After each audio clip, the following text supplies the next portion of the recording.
Então vamos lá, meus alunos e minhas alunas, sejam todos bem-vindos. Começando aqui a nossa primeira revisão para esse concurso do MPU, trazer aqui a legislação, a Lei Complementar 75, explicar de uma forma bem didática, bem objetiva e bem direta, para você acertar todas as questões desse assunto aí na sua prova.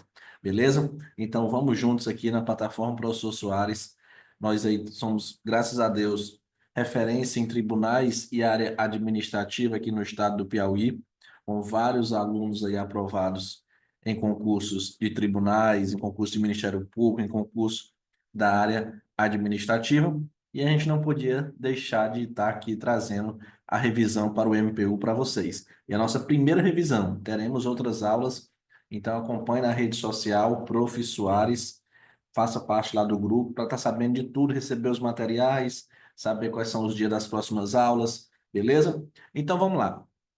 Lei Complementar 75, de 1993. Vamos começar aqui, antes até de resolver a questão, eu vou explicar para vocês alguns conceitos para que a gente possa resolver a questão de uma forma melhor. A gente vai sempre fazer dessa forma. O primeiro tópico é você entender o que são as funções essenciais à justiça. Porque a gente tem o poder executivo, tem o poder legislativo e tem o poder judiciário. Dentro, assim, dessa estrutura, esse panorama, né, não é nem dentro da estrutura, dentro do panorama do Poder Judiciário, existe o que é chamado de funções essenciais à justiça. Não faz parte do Poder Judiciário, mas são essenciais à justiça. Eu chamo a atenção para três, que é o Ministério Público, a Advocacia Pública e a Defensoria Pública. Eu tenho também a advocacia privada, que no artigo 103 da Constituição Federal, vai falar do advogado privado. O advogado que você contrata aí, beleza. Eu, por exemplo, sou um advogado privado. Ok. Aqui no artigo 127, é o Ministério Público. Artigo 131, ele vai falar da advocacia pública. E artigo 134, Defensoria Pública. O que que a gente tem que entender? O seguinte. Para que é que serve a Defensoria Pública? A Defensoria Pública é como se ela fosse um advogado para quem não tem condição de pagar. Para quem tem ali a questão da hipossuficiência, do estado de pobreza. Então, a pessoa ela não tem condições de arcar com um advogado, ela procura a Defensoria Pública. Então, essa é a função principal da defensoria. Se você quiser pagar um advogado, você pode, senão você procura a Defensoria Pública. Beleza. Advocacia Pública. A advocacia pública, ela funciona como se fosse uma advocacia do Estado. Então, você está fazendo um concurso do MPU. Se acontecer algum problema, por exemplo, no seu concurso, e você entrar com ação contra esse concurso, você vai entrar com ação, por exemplo, contra a União, contra o Ministério Público. Eu preciso, alguém tem que defender. Você está processando aí, por exemplo, a União. Alguém tem que defender a União. Se você vai fazer um concurso estadual, você está processando o Estado. Então, alguém tem que defender. E quem é que vai ser essa pessoa? Vai ser a advocacia pública, são os procuradores municipais, os procuradores estaduais. Quando a gente chega na União, o nome deveria ser Procurador da União, né? Mas muda de nome, passa a ser Advogado-Geral da União. Então, da mesma forma que a gente tem o procurador do Estado, o procurador do município, a gente tem o advogado da União chamado de AGU, Advocacia Geral da União, que ela vai fazer o quê? Ela representa a União judicial e extrajudicialmente. Então, tem um processo envolvendo a União, a advocacia vai lá defender a União. Ela funciona, entre aspas, como se fosse um advogado do Estado, beleza? É interessante explicar isso, porque o Ministério Público, ele não exerce nenhuma dessas duas funções. Então, você não vai buscar o Ministério Público quando você não tiver condições de pagar um advogado. Não. Isso aí é função da Defensoria. A Defensoria que vai prestar aí essa orientação jurídica, essa defesa aí judicial de forma integral e gratuita aos necessitados. O Ministério Público, não. O Ministério Público também não é um advogado do Estado. ele não vai defender o Estado de jeito nenhum. Então, eu vou buscar o Ministério Público, professor, quando? Qual é a função aí do Ministério Público? A função do Ministério Público é a defesa da ordem jurídica, do regime democrático, interesses sociais e interesses individuais indisponíveis. Vamos explicar tudo isso daqui. Defesa da ordem jurídica e regime democrático.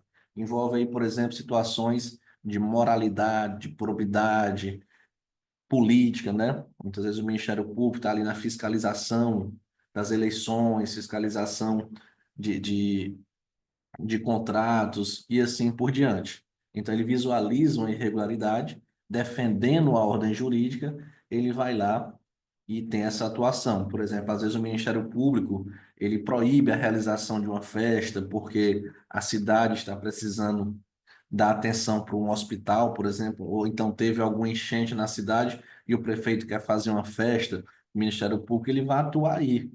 Ele vai atuar por quê? Na defesa da ordem jurídica. Ele está defendendo o interesse social ali. Então, nesse caso, sim, tem atuação do Ministério Público.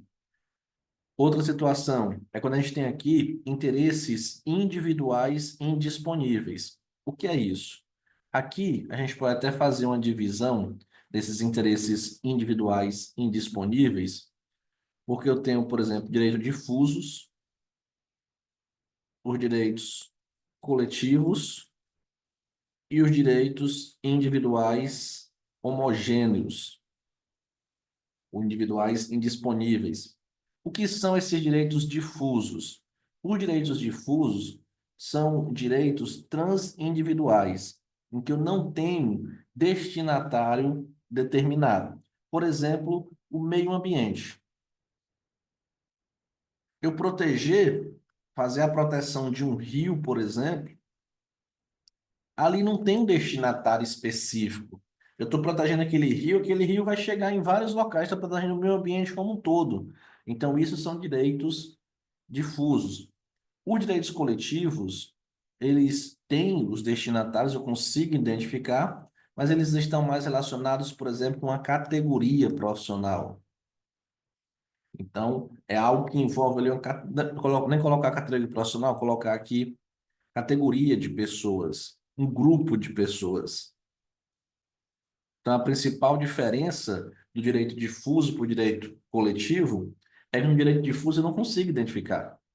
Eu não consigo saber quem vai ser o beneficiário daquilo. Então, se tem uma fábrica poluindo um rio e eu vou lá e peço o fechamento daquela fábrica, eu não tenho como saber quem vai ser beneficiado com aquilo. Vai ser o meio ambiente, vai ser o mundo como um todo. Então, é um direito difuso. Diferente é se uma categoria de pessoas foi lesada aí por determinada empresa e o Ministério Público vai atuar nesse caso. Então, temos aí, quando a gente consegue identificar quem são as pessoas, então é uma categoria de pessoas. Os direitos individuais homogêneos, ele também, ele envolve várias pessoas aqui, normalmente envolve aí um grupo de pessoas. Professor, mas qual é a diferença do direito coletivo para o direito individual homogêneo? A questão é o seguinte, porque aqui eu consigo individualizar o prejuízo de cada pessoa. Como assim, professor? Me explique isso daí. Vamos lá. Vamos pegar, eu gosto sempre de utilizar o iPhone. O iPhone pode ser Samsung, pode ser qualquer marca. Vamos supor que o iPhone ou a Samsung fez um celular que a bateria dele traz uma poluição ambiental.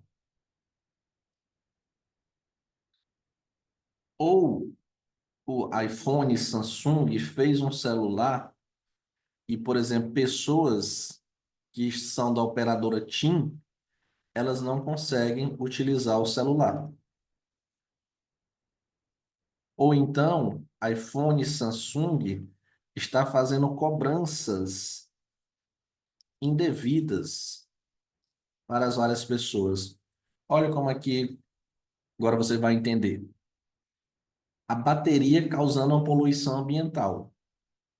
Isso daqui é o quê? É um direito difuso. Proteção para todos. Mesmo quem não tem iPhone, mas é prejudicado por isso, porque está poluindo o meio ambiente. E eu falei meio ambiente aqui, mas são vários exemplos aqui de direitos difusos. Agora, olha a questão do direito coletivo. Pessoas que utilizam a operadora TIM não conseguem utilizar o iPhone. Aqui já é uma categoria de pessoas. Eu consigo identificar agora.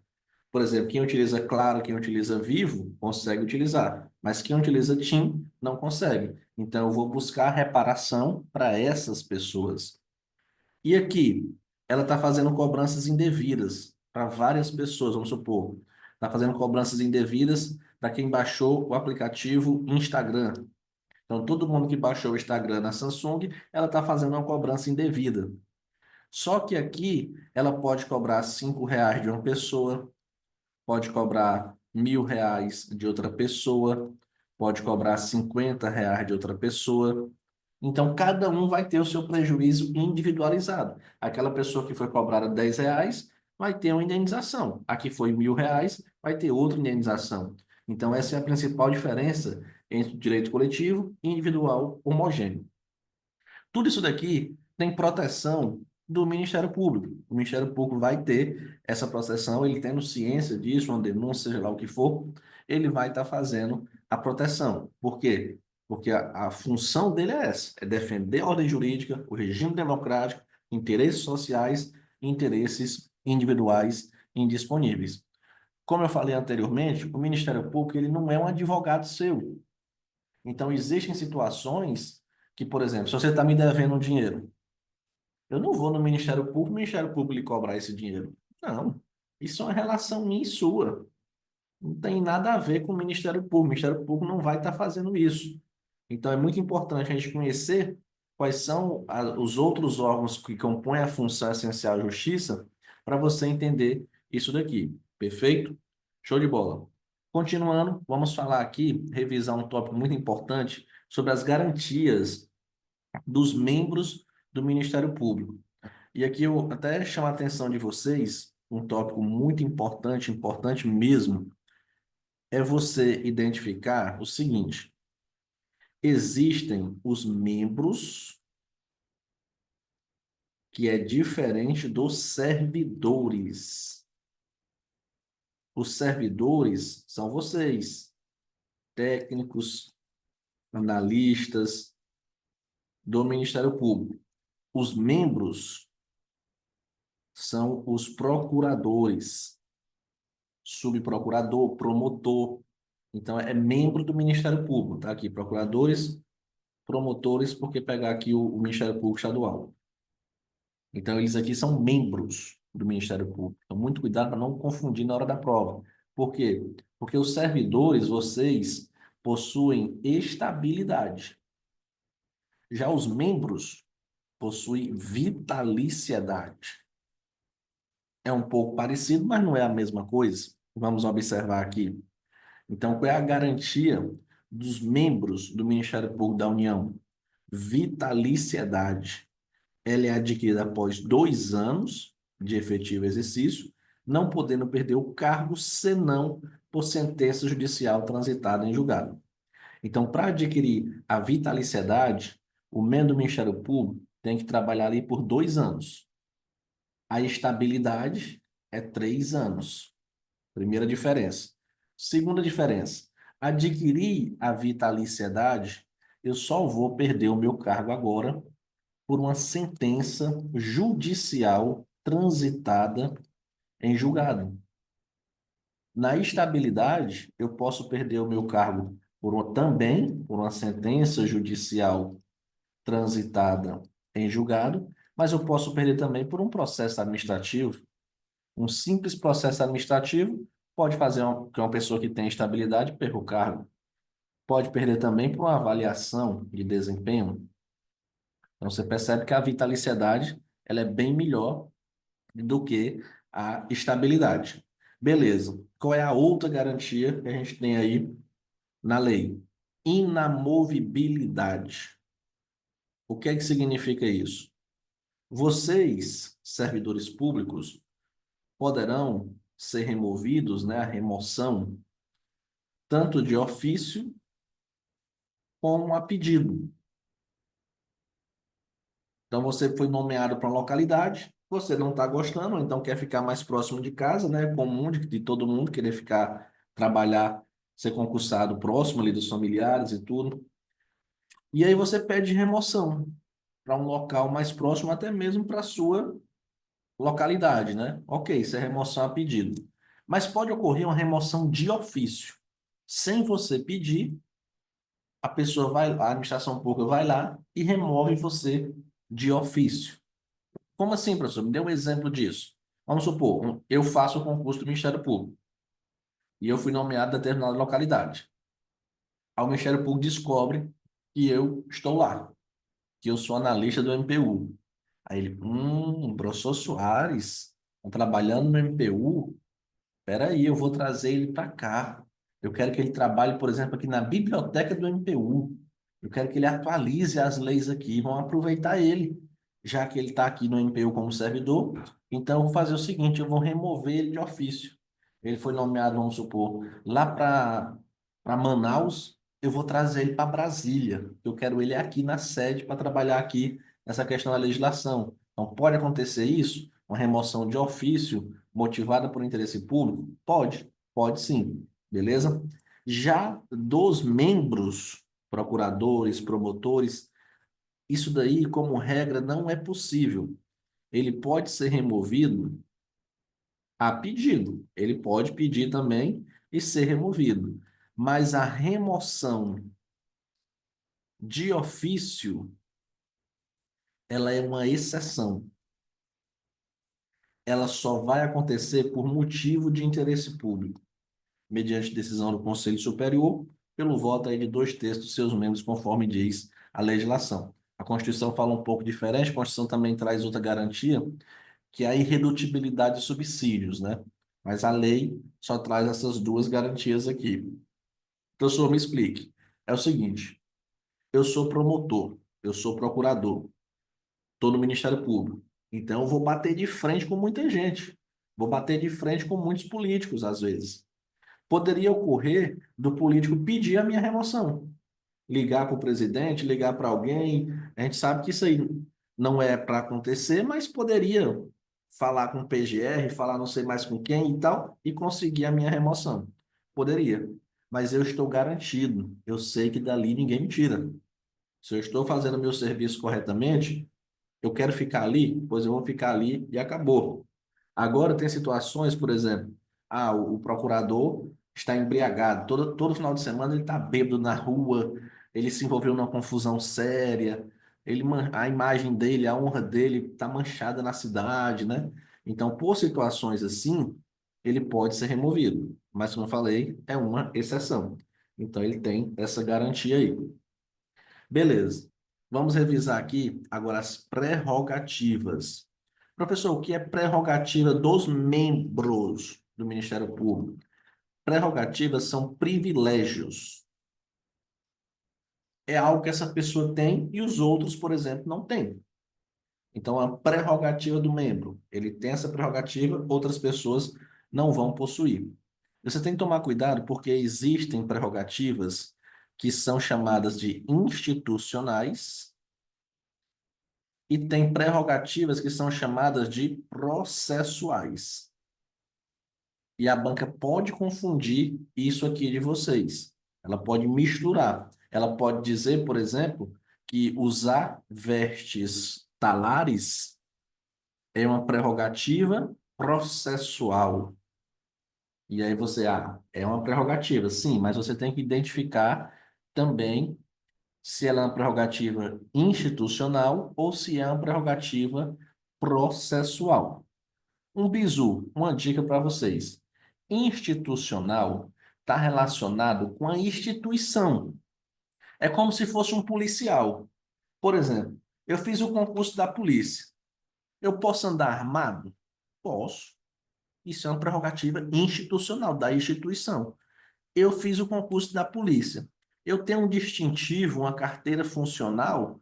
Tenho. Isso é uma prerrogativa da instituição. eu fiz o concurso da polícia, eu posso entrar, por exemplo, numa festa.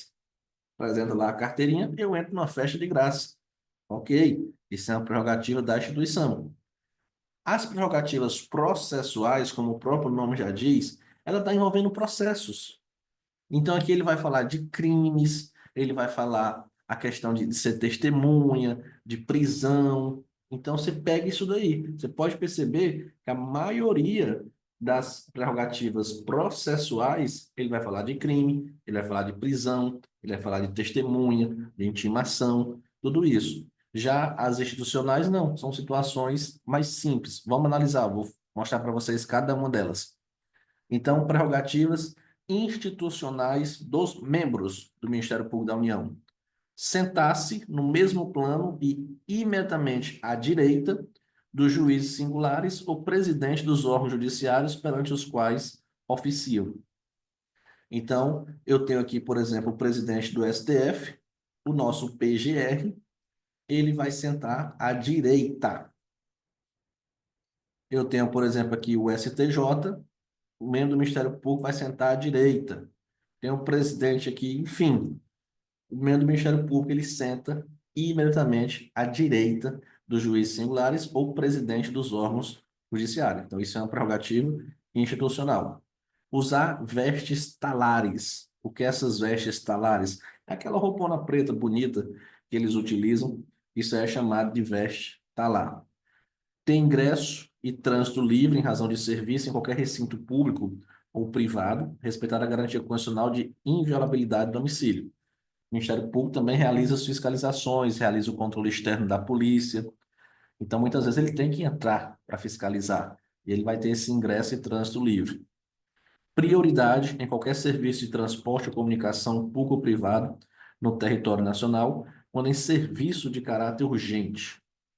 Então, cuidado, não é qualquer situação, né? Não é qualquer situação que o membro do Ministério Público vai chegar lá e eu sou um procurador, eu vou ter prioridade aqui. Não, peraí. Agora, quando ele está em serviço de caráter urgente, ele pode chegar, se identificar e ele vai ter a prioridade naquele serviço. O porte de arma, independentemente da autorização.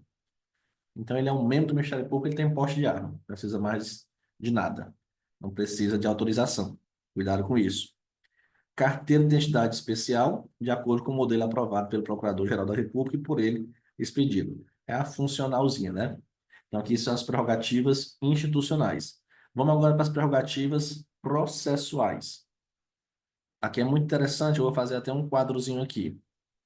O PGR, Procurador-Geral da República. Professor, quem é essa pessoa? Quem é esse PGR aí?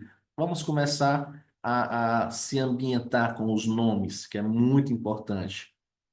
A carreira dos membros do Ministério Público, ele começa, eu pego aqui o Ministério Público Federal. Como é? Procurador da República, Procurador Regional da República e Subprocurador-Geral da República. Então, essa aqui é a pessoa que faz o concurso, ela vai seguir essa carreira como membro no Ministério Público Federal. Aqui é no Ministério Público Estadual. Se você faz o concurso do Ministério Público do Estado, Ministério Público do Piauí. Agora mesmo, nós estamos com o edital aberto para o MPU. O edital do Ministério Público do Piauí vai sair daqui uns dias. E aí, se você fizer o concurso para promotor, para membro, né? A carreira é promotor, depois procurador de justiça. Só que a gente tem o chefe desse pessoal. E aí, por exemplo, o chefe do MPU é chamado Procurador-Geral da República. É o famoso PGR. Então, ele é o chefão de todo mundo aí. Ele é o chefe do MPU. Quem manda no MPU é ele, chamado Procurador-Geral da República. Já no Ministério Público do Estado, o chefão é chamado Procurador-Geral de Justiça. É o PGJ. Beleza? Então, esses nomes aí, eles são muito importantes. Você fez o concurso, Procurador da República. Depois você é promovido, Procurador Regional da República. Depois, Subprocurador-Geral da República. E aí, se você for escolhido pelo Presidente da República, você pode virar o chefão, Procurador-Geral da República. Então, aqui nós estamos falando do chefão, PGR, Procurador-Geral da República.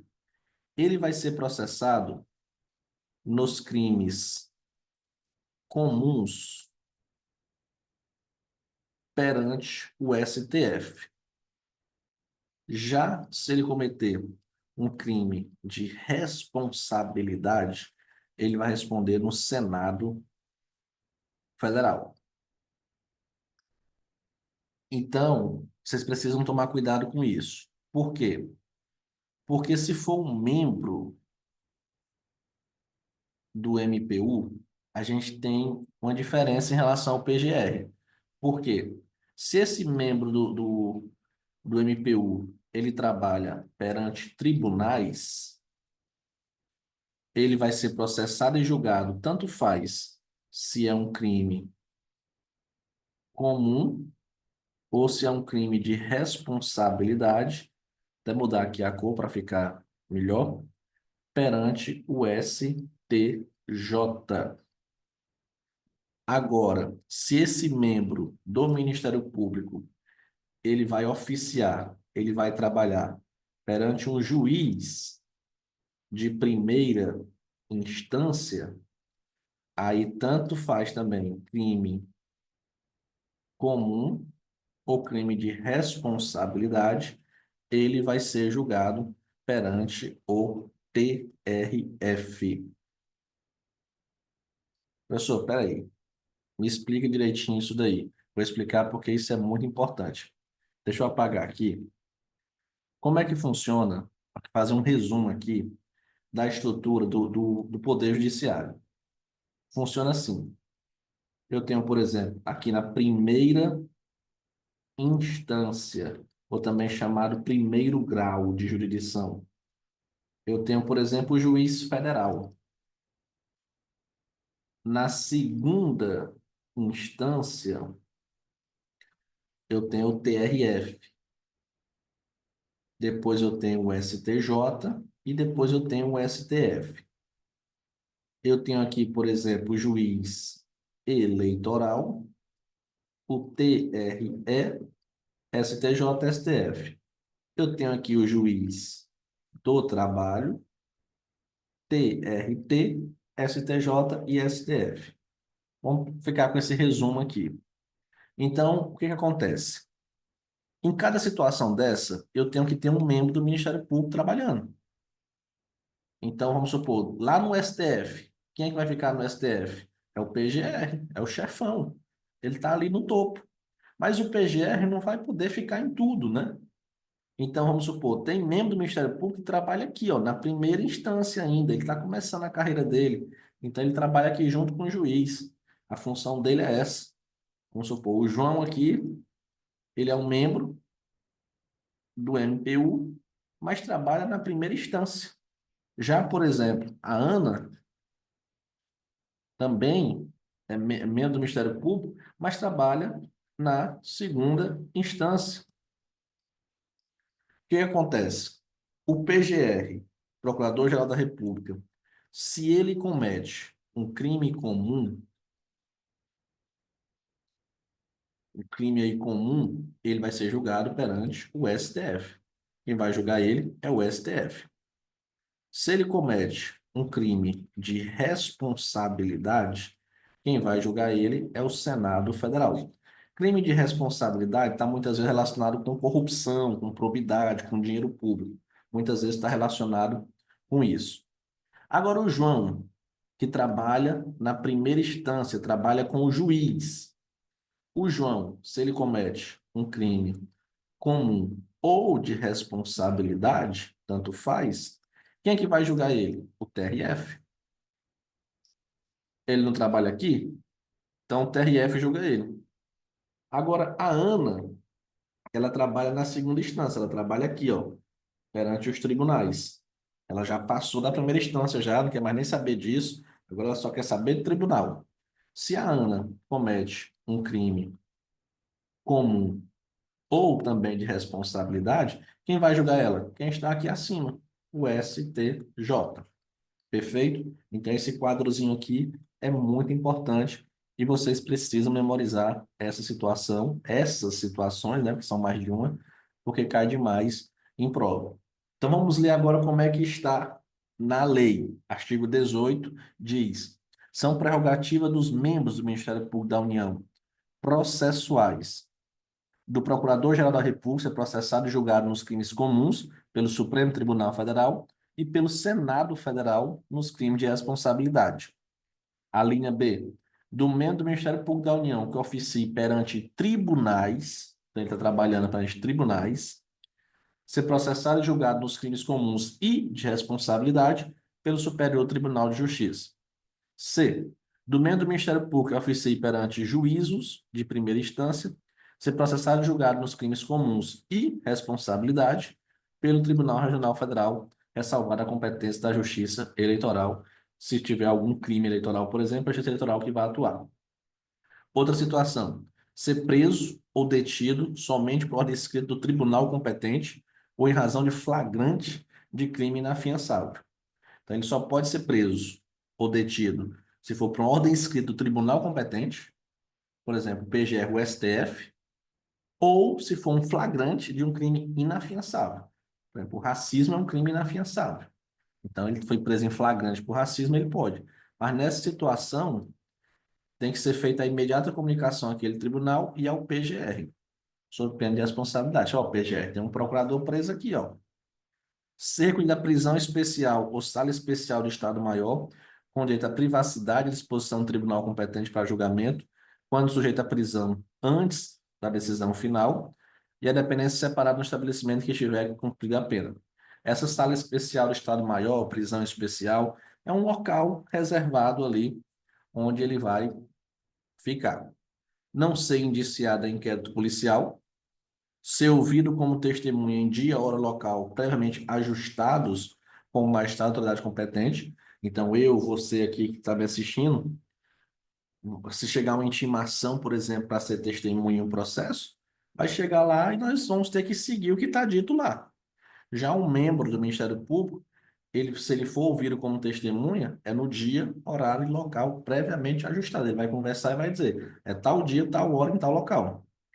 E receber intimação pessoalmente nos autos em qualquer processo e grau de jurisdição nos feitos em que oficiar. Beleza? Então é o seguinte, vamos resolver aqui a primeira questão, já falamos muita teoria, vamos agora para as questões. Quem está assistindo aqui, tudo ok, tudo certinho? Quero a participação de vocês, viu? Aula ao vivo, a gente precisa muito dessa participação, tirar dúvida, perguntar. Se não tiver dúvida, mais comenta aí, participa, coloca o gabarito. É importante, eu sempre gosto de visualizar quando vocês estão participando e tudo. É importante isso daí. Primeira questão diz assim: de acordo com a Lei Complementar 75, julgue o item correto.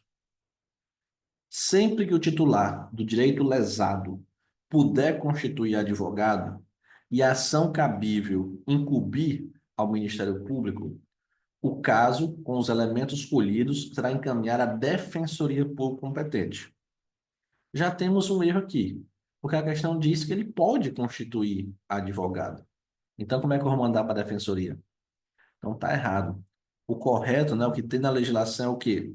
Sempre que titular do direito lesado não puder constituir advogado, então ele não pode constituir, e a ação cabível não incumbir ao Ministério Público. Então, e agora? Eu fui no Ministério Público buscar uma ajuda e lá diz que não é função do Ministério Público. Mas eu não tenho condição de contratar um advogado. E agora? Nesse caso, os elementos escolhidos serão encaminhados à Defensoria Pública competente. Então, corrijam aí o item, né? Para o item ficar correto, precisa ser feita essa correção aí, colocando a situação dos dois não, né? Sempre o titular de lesado não puder constituir advogado e a ação cabível não incumbir ao Ministério Público, vai ser encaminhado à Defensoria Pública. Beleza. O item B. Os membros do Ministério Público da União gozam das seguintes garantias: vitaliciedade após 3 anos. Opa, já paro por aqui, né? A vitaliciedade é após 2 anos. Eu não preciso mais nem ler o restante. Em questão de prova, vocês têm que analisar o seguinte: não precisa ter pressa e fazer a prova correndo, não. Mas às vezes dá para ganhar tempo com segurança, né? uma situação como essa, está pedindo o item correto. Eu já sei que isso aqui está errado. Vitaliciedade são 2 anos, então pronto, eu já posso partir para outro item, né? Agora, se eu não tiver certeza, não, vou lendo para analisar, mas se eu já tenho certeza, ok. C. São prerrogativas institucionais dos membros do Ministério Público da União. Sentar-se no mesmo plano, imediatamente à direita dos juízes singulares ou presidente dos órgãos judiciários perante os quais oficie, sim. Usar vestes talares, sim. Ter ingresso e trânsito livre em razão de serviço em qualquer recinto público ou privado. Respeitar a garantia constitucional da inviolabilidade do domicílio, sim. A prioridade de qualquer serviço de transporte ou comunicação público ou privado no território nacional quando em serviço de caráter urgente, sim. O porte de arma somente com autorização. Errado, né?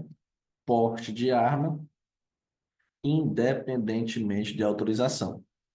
D. Quando no curso de investigação houver indício da prática de infração penal por meio do Ministério Público da União, a autoridade policial civil ou militar remeterá imediatamente os autos ao Promotor-Geral da República, que designará membro do Ministério Público para prosseguimento da apuração do fato. Olha como é importante você conhecer os cargos, né?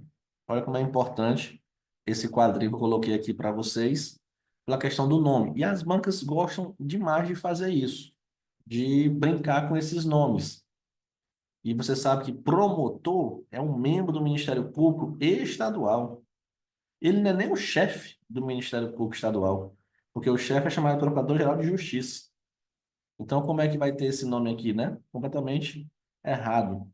O correto aqui seria o quê? Quando no curso de uma investigação houver indício da prática de infração penal por um membro do Ministério Público da União, a autoridade policial, civil e militar vai remeter os autos ao Procurador-Geral da República. Beleza. O item é: o Procurador-Geral da República terá as mesmas honras e tratamento dos ministros do Supremo Tribunal Federal e os demais membros da instituição aos que forem reservados ao magistrado perante o qual oficie. Perfeito. O PGR, ele vai ter as mesmas honras, tratamento dos ministros do Supremo Tribunal Federal. E os outros membros vai ter a mesma honra, tratamento dos magistrados perante o qual oficie. Se ele oficia, né, se entre aspas, ele trabalha na primeira instância, ele vai ter a mesma honra, tratamento da primeira instância. Se ele oficia na segunda instância, vai ter esse tratamento. Beleza? Perfeito? Corretinho, bora, pessoal, bora comentar, bora participar, tudo certinho, tudo ok. Bora, bora, bora. O comentário de vocês é o combustível do professor. Estamos aqui fazendo esse projeto gratuito para vocês e a gente só pede a colaboração disso daí, de estar participando, de estar comentando, de estar divulgando, beleza? Então vamos lá. Vamos aqui agora um pouquinho mais de teoria, de revisão e resolver a segunda questão. Aqui é um tópico muito importante, esse mapa mental aqui. Vocês estão aí, então? Tá tudo certinho, estão me ouvindo? Estou pensando até com problema no áudio aí, porque tudo certo. Ah, sim, agora sim. Porque faz hora que eu falo aqui com vocês e não estava tendo feedback, estava com medo de ter dado algum problema aí.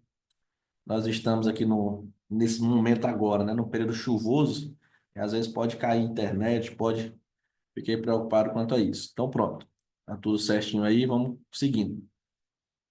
Esse mapa mental aqui é quase certeza ter uma questão dele na prova de vocês. Então, muito cuidado com isso. O Procurador-Geral da República, como eu falei, é o chefe do MPU. E aí tem a nomeação dele, como é que funciona, os requisitos, o mandato, destituição.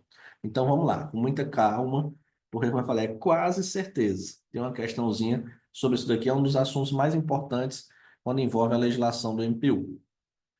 Então, o Procurador-Geral da República, como é que eu vou nomear ele? A nomeação dele, então, eu tenho vários membros lá, né? Vários subprocuradores ali, concursados, que fizeram o concurso e tudo. Mas eu vou escolher agora um para ser o chefão do MPU. Quem escolhe é o presidente da República. Então, o presidente da República, ele recebe a lista tríplice, e ele escolhe um dos nomes ali para ser escolhido para ser o PGR. Depois dessa escolha do presidente, tem que passar pela aprovação da maioria absoluta do Senado Federal. Só assim é que ocorre aí a nomeação dele. Então, passa aí pelo Poder Executivo e pelo Poder Legislativo, né? O presidente da República, ele escolhe, e aí vai para... É muito parecido com a nomeação do ministro do STF. Até aqui é muito parecido, né? Porque o ministro do STF é do mesmo jeito. O presidente escolhe e depois vai passar por uma sabatina no Senado Federal. Então, é um pouco parecido nesse primeiro momento aqui. Quais são os requisitos? Ter mais de 35 anos e ser integrante da carreira. Então, agora aqui tem uma diferença com o STF. Por quê? Porque eu, professor Soares, posso ser nomeado como ministro do STF, sem problema nenhum. Agora, eu não posso ser nomeado como PGR. Por quê? Porque para ser PGR, Procurador-Geral da República, tem que ser integrante da carreira do Ministério Público. Então, tem que estar dentro dessa carreira aqui para poder fazer parte aí ser escolhido como PGR. O mandato dele é de 2 anos. Só que olha um detalhe aqui. Olha o que foi que a lei fez. A lei fez o seguinte: permitida a recondução. Olha o perigo aqui. Por quê? Porque normalmente, quando a gente vai falar de recondução, seja qual for o cargo, é o quê? A pessoa fica no mandato de 2 anos, permitida uma recondução. Normalmente é assim, né? A pessoa, vamos supor, ela foi eleita e reeleita para aquele cargo. Então, normalmente acontece assim. Só que aqui no PGR é permitida a recondução. Quando fala a recondução, é porque são várias reconduções. Não, peraí, professor Soares. Deixa eu ver se eu entendi. Quer dizer que a pessoa ela pode ser nomeada como PGR, passar 2 anos, aí ela é reconduzida como PGR, passa mais 2 anos, depois reconduzido novamente, passa mais 2 anos, depois, sim, pode.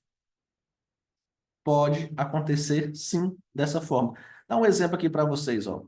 Nós tivemos no Brasil o Lula, ele foi eleito presidente. Depois o Lula foi reeleito. Aí depois a candidata dele, a Dilma, foi eleita. E depois a Dilma foi reeleita. Os dois eram do mesmo partido. Poderia, por exemplo, o Lula ter escolhido um PGR aqui, depois ele ser reconduzido, reconduzido, continuar aqui na reeleição dele, reconduzido, reconduzido, ir para o mandato da Dilma, reconduzido. Poderia? Poderia, sem problema nenhum. Porque na função de Procurador-Geral da República é permitida a recondução, várias reconduções. Beleza? Cuidado com esse ponto. Agora vamos falar sobre a destituição. Destituição é sair do cargo. É a mesma coisa da nomeação. Na nomeação, é o presidente que escolhe. Na destituição, é a iniciativa do presidente. Começa com ele. E tem que passar por autorização da maioria absoluta do Senado Federal. Da mesma forma. Então, assim, da mesma forma que ele ingressa, ele sai. Isso aqui eu falo de destituição, ele vai sair antes do tempo, né?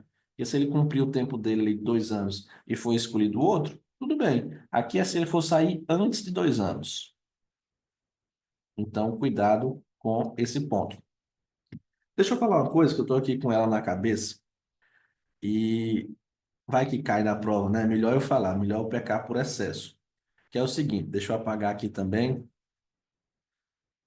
O presidente, ele recebe uma lista tríplice, 3 nomes ali. O primeiro, vamos supor, recebeu ali 320 votos. O segundo recebeu 180 votos. E o terceiro recebeu 50 votos. É comum que o presidente escolha o mais votado, o primeiro da lista. É comum que isso aconteça. Ele vai escolher o primeiro da lista, mas ele não tem essa obrigação. Já teve situações na prática que tivemos nomeação do segundo, do terceiro, mais votado, beleza? Então, cuidado com esse detalhe. Pode acontecer uma situação como essa. Show de bola. Vamos agora para a segunda questão, falando aí sobre prerrogativas. Então, são prerrogativas processuais dos membros do Ministério Público da União. Ah, deixa eu falar outra coisa também que está matutando aqui na minha cabeça. São muitas informações, eu quero falar tudo aqui nessa revisão. Lembrando que teremos outras, né? Mas quero falar tudo. O PGR, Procurador-Geral da República, o mandato dele é 2 anos, permitida a recondução. Então, várias reconduções. No entanto, o PGJ, Procurador-Geral de Justiça, que é o chefe do Ministério Público Estadual, o mandato dele também é de 2 anos, mas é permitida uma recondução. Então, cuidado com essa diferença. O PGR é permitida a recondução, várias. Já o Procurador-Geral da Justiça é só uma. Ele fica 2 anos, pode ser reconduzido para mais 2 anos, depois tem que ser escolhida outra pessoa, e aí depois ele pode voltar, depois disso. Beleza? Então, cuidado com esse detalhe aí. Muito importante essa situação. Vamos aqui para a segunda questão, que diz assim: são prerrogativas processuais dos membros do Ministério Público. Eu recomendo demais, se você não tinha estudado ainda esse conteúdo, né? Se você não tinha chegado ainda nesse ponto, que você revise. Nós estamos revisando aqui, mas é importante que você revise também. Depois o material está lá no grupo, você vai imprimir, está lá tudo bem bonitinho, porque esse tópico aqui ele sempre gosta de cair em prova e você tem que tomar cuidado, porque às vezes você pode até lembrar o seguinte, lembrar do que é uma prerrogativa. Então, por exemplo, o porte de arma é uma prerrogativa? É uma prerrogativa. Então, ok. Mas ela é uma prerrogativa o quê?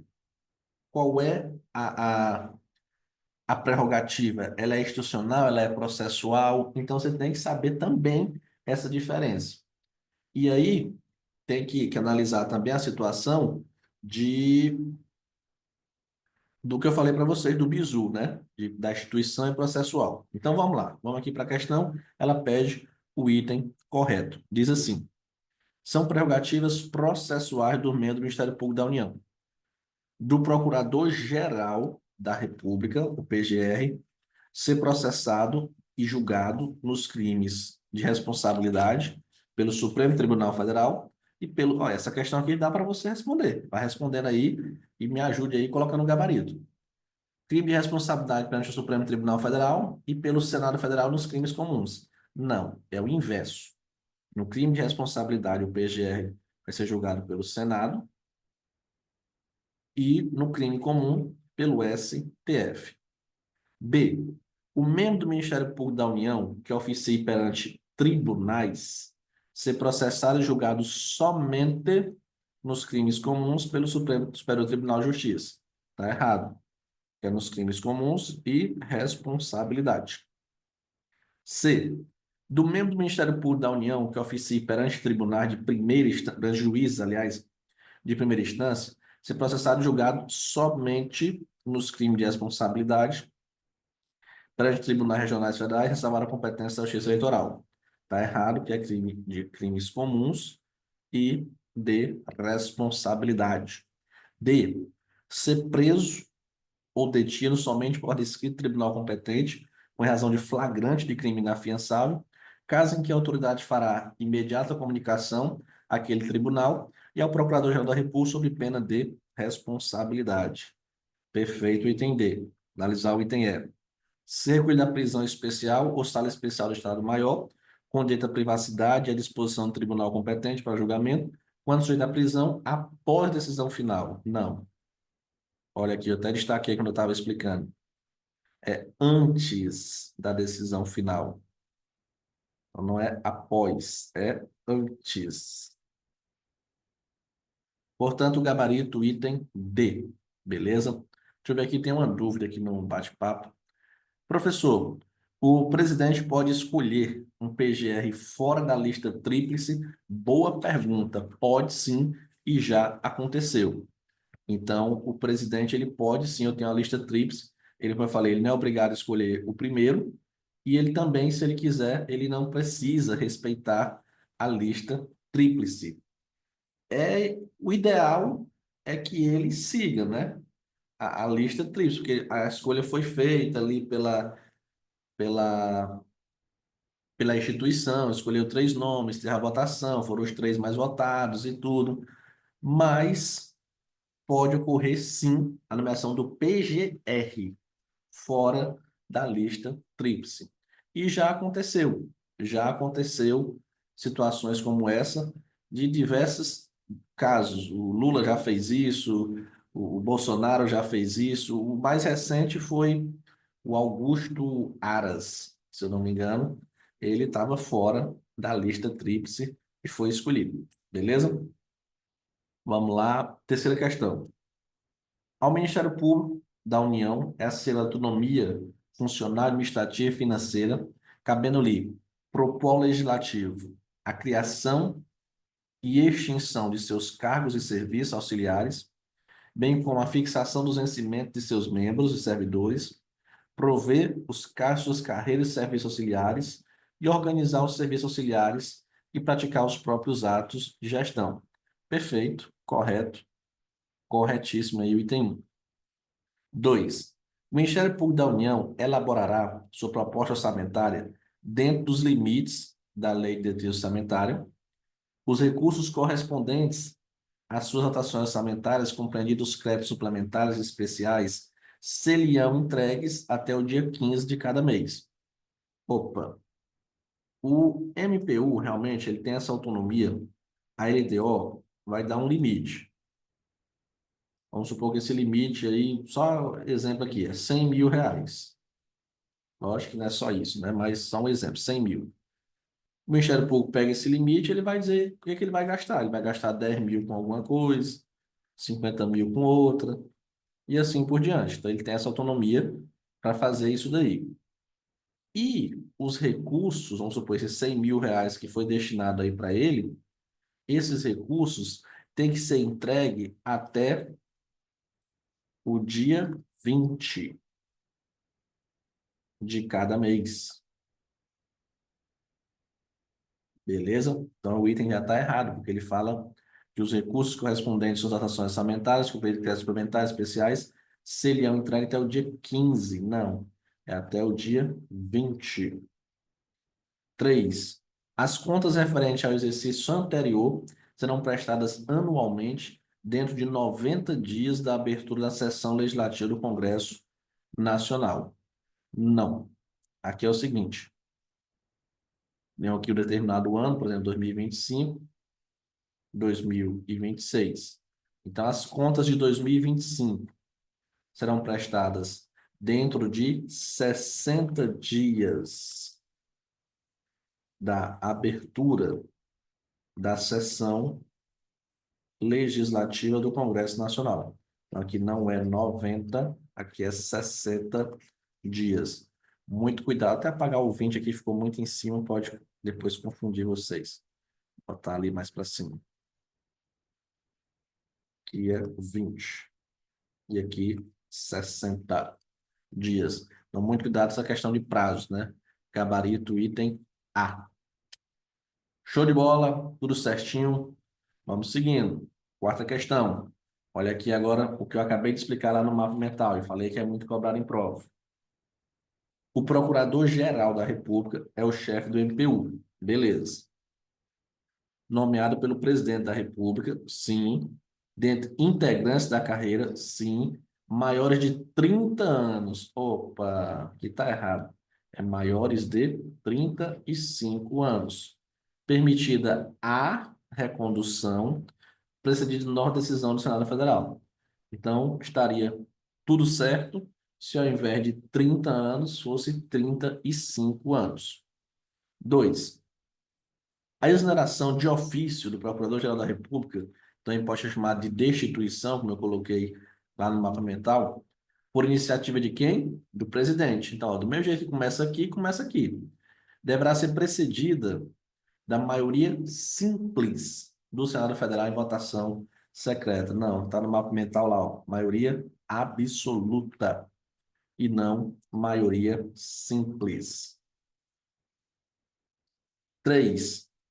A delegação também poderá ser feita ao diretor-geral da Secretaria do Ministério Público da União para a prática de atos de gestão financeira, administrativa, de pessoal, estes apenas em relação aos servidores e seus auxiliares.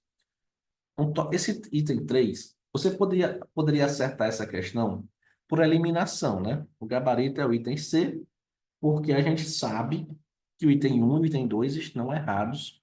Só com o mapa mental que eu coloquei aqui para vocês, já daria para saber que aquilo ali está errado. Perfeito. Só que tem o seguinte, esse item 3, se ele cai na prova, é um item que faz a diferença. Por quê? Porque a gente tem a competência, por exemplo, do Procurador-Geral da República. Existem algumas competências que ele pode delegar. E são duas. É dirimir conflitos de atribuições e praticar atos de gestão. Essas duas competências, elas podem ser delegadas. E essa última aqui, ela pode ser delegada ao diretor-geral da Secretaria do Ministério Público, mas ela vai ser delegada em relação a servidores e serviços auxiliares. Beleza? Então, é o que tem aqui, ó. A delegação também pode ser feita ao diretor-geral para a prática de atos de gestão administrativa, financeira e pessoal, estes apenas em relação a servidores e serviços auxiliares. Perfeito, corretíssimo, gabarito, item 3. Então, nós chegamos aqui, como eu falei para vocês, nessa primeira revisão, em tópicos importantíssimos aí da legislação. Ainda vou trabalhar com vocês sobre situações de princípios, que é muito importante, vedações também dos membros, mas isso vocês vão acompanhar as redes sociais, acompanhar aí o grupo, a gente vai estar divulgando as datas, né, dessas próximas revisões aí. E aí, como eu falei, de extrema importância que vocês peguem esse material, o material está lá no grupo, imprimam, anotem, revisem, estudem, porque são tópicos aí importantíssimos. Vou falar agora a última questão de hoje, quinta questão, e eu vou trazer uma situação aqui bem interessante para vocês, que é o quê? Quando a gente estuda a legislação do Ministério Público, tem muitos nomes parecidos. E, por exemplo, eu sei que é o caso de muitos, eu até apresento aqui, por exemplo, os nossos cursos do Ministério Público do Piauí, a gente tem curso para técnico administrativo, para analista da área processual nível superior, para serviço social, específico para serviço social. E eu acredito que vai ser comum que muitos que estão aqui me assistindo, depois do concurso do MPU, vão fazer o concurso do Ministério Público do Piauí, ou o concurso do Ministério Público do Ceará, ou o Ministério Público do seu estado. Isso é comum. E aí, vocês vão ter uma facilidade e vão ter uma dificuldade. A facilidade é o quê? Porque vocês já vão estar ambientados no Ministério Público, então essa parte inicial da atuação do Ministério Público, das competências do Ministério Público, dos princípios. Isso aí você já vai. Os princípios são os mesmos. O mesmo princípio que é aplicado para o MPU é o mesmo princípio aplicado no Ministério Público do Piauí. Mesma forma. Então, isso aí você já vai ter uma facilidade. Mas qual vai ser a dificuldade? É porque vocês vão ter que esquecer alguns nomes. porque alguns nomes são muito parecidos. Olha aqui, eu tenho o Conselho Nacional do Ministério Público e eu tenho o Conselho Superior do Ministério Público. Apenas uma letrinha, mas são órgãos totalmente diferentes. E o Conselho Nacional do Ministério Público, você encontra ele lá na Constituição Federal. E qual é a composição desse Conselho Nacional? São 14 membros. Como é que eu vou fazer a escolha desses 14 membros? Vamos lá. O presidente é o PGR. Eu vou escolher 4 membros do Ministério Público da União. Então, eu pego 4 membros lá do MPU e vou escolher. Eu vou pegar 3 membros do Ministério Público dos Estados. Então, eu pego ali 3 membros do Ministério Público dos Estados, vou escolher. Eu vou escolher 2 juízes. Um vai ser indicado pelo STF, o outro indicado pelo STJ. Eu vou escolher 2 advogados indicados pela OAB. Eu vou escolher 2 cidadãos de notável saber jurídico e reputação ilibada. Um indicado pelo Senado, um indicado pelo Senado Federal, o outro indicado pela Câmara dos Deputados. Então, aqui eu tenho a composição do Conselho Nacional do Ministério Público. O PGR, 4 membros do MPU, é como se fosse pegar um de cada ramo, né? Um do MPDFT, um do Ministério Público Militar, um do Trabalho, um federal, como se fosse assim. 3 dos estados, então tem 26 estados aí com o Ministério Público, vou pegar 3 membros aí desses 26 e colocar aqui dentro. 2 juízes, o juiz fulano de tal, não sei quem, um indicado pelo STF, outro indicado pelo STJ. 2 advogados, indicados pela OAB, e 2 cidadãos de notável saber jurídico e reputação ilibada. Vou escolher ali e vou colocar dentro do Conselho Nacional do Ministério Público. Então, essa é a composição dele. Já a composição do Conselho Superior do Ministério Público Federal, ele vai ser presidido também pelo PGR e vai ter ali o PGR e o vice-PGR.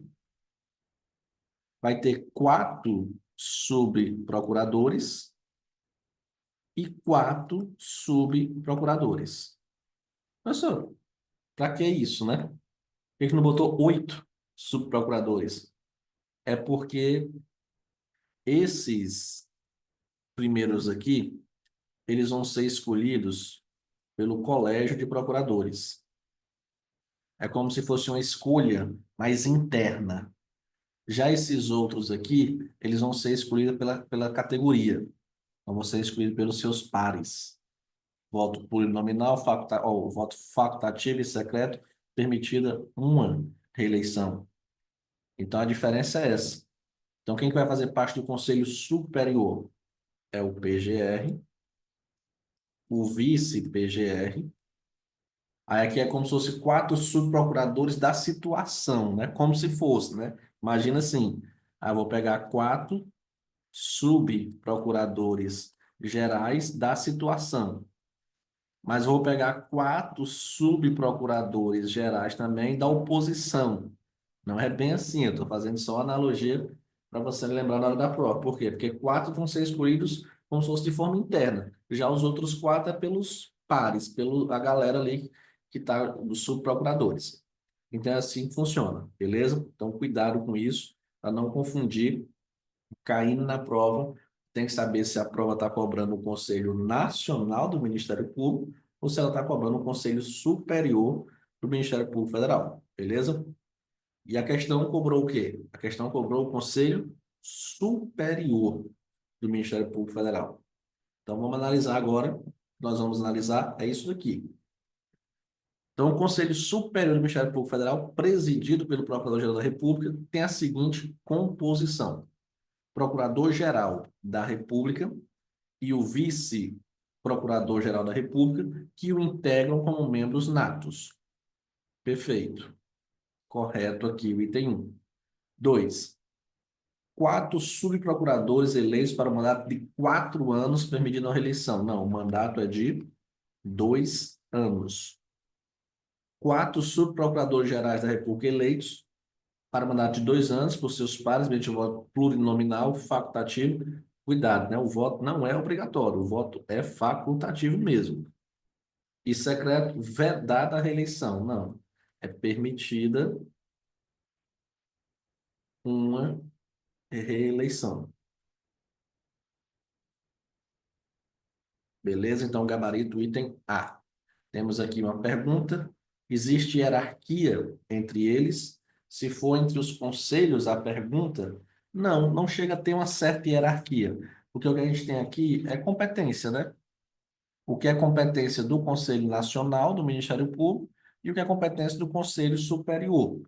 Então, cada um tem a sua competência, cada um vai atuar dentro da sua área ali. Não existe uma certa hierarquia assim nesse ponto, né? Existe mais a divisão de competência. O que é competência de um, o que é competência do outro. Beleza? Com isso, a gente finaliza aqui a nossa revisão. Queria saber de vocês que estão aqui, tudo certinho, tudo ok. Podemos continuar com as nossas revisões aí. Só depende de vocês. Eu não me importo com quantidade de pessoas que estejam na live. O que eu me importo é com dedicação, com participação. Gostei hoje, muita participação, mas quero mais participação, quero que coloquem os gabaritos, que resolvam as questões antes e que participem para a gente estar trazendo aí essas aulas para vocês. Estão fazendo a primeira, né? E vamos fazer muito mais aí. Então, um grande abraço aí, foi ótimo, muito obrigado. Queremos mais aulas sim, coisa boa. Parabéns, professor, obrigado, eu que agradeço. Ajudou muito, foi show, queremos mais, obrigado. Eu que agradeço aí por todas essas mensagens. E como eu falei, acompanhe a gente, Prof. Soares, aí nas redes sociais, entre no nosso grupo, tá aqui ó, o linkzinho do Instagram, Prof. Soares. Acesse nossa plataforma e fique por dentro aí de tudo sobre esse concurso da área de tribunais, administrativa, beleza? Valeu, pessoal. Um grande abraço, muito obrigado a todos e até a próxima aula.